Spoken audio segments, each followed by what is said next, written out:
un buen precedente. Pero está bueno ver en un libro de Frank Lacapra cómo analiza lo que ocurre cuando se pretende olvidar el pasado. Él lo que dice es que, en primer lugar, por más que uno niegue el pasado no desaparece. De hecho, sigue actuando de una manera transformada, disfrazada, patológica. Y él dice que hay dos maneras de recordar, y por eso puede pensar en que a veces se generan ciertos hartazgos sobre la memoria. Porque acá estamos usando la palabra memoria, que empezó a estar de moda y se usa en paralelo con historia, como dos términos diferentes.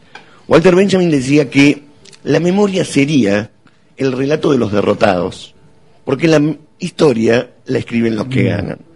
Eso sabemos que no es cierto, la historia la escriben todos, los que ganan y los que pierden, pero que la memoria sería también, no solamente el relato de los derrotados, sino la experiencia, el recuerdo de la experiencia. Esa es la gran diferencia con la historia. La historia puede hablar de cuestiones que no tienen vigencia y que no son sentidas en forma subjetiva. Cuando se divorcia historia y memoria, la historia se dedica a temas que están muertos.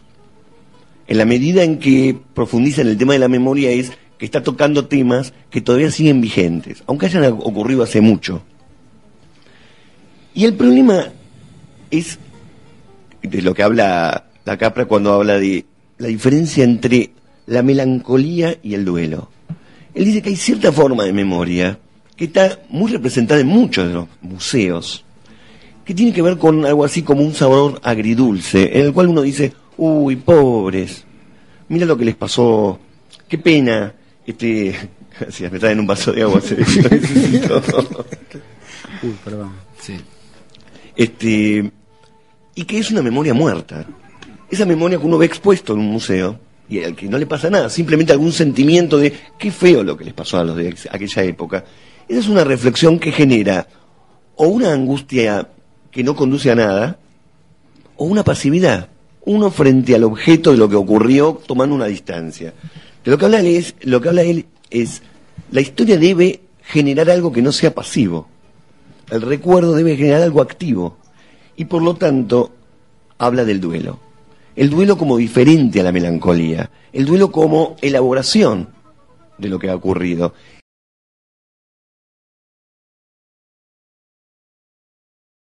Que en muchos casos uno tiende a decir, bueno, esto le pasó a esta gente. También pasaba con los nazis.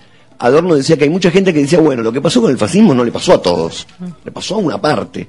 Los nazis se agarraron con los judíos y con los gitanos, pero no se agarraron con todos. Esta manera de elaborar el a mí no me pasó, a mí no me tocó, más allá de que hoy ya hay un veredicto generalizado de condena a lo que pasó, no implica a la gente que está escuchando. Y lo que se analiza hoy en día es en qué medida las formas de lucha actuales no están atravesadas por ese trauma, sin saberlo.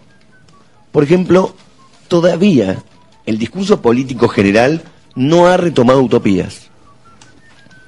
Estoy hablando de, salvo excepciones, por supuesto, pero hablo del discurso político general.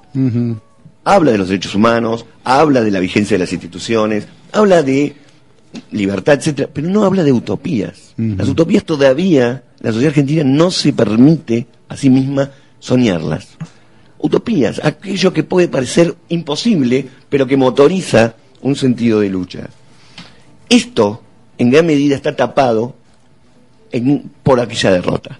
Todavía la utopía, uno la liga inmediatamente a la última vez que hubo utopía, hubo sangre, hubo muertes.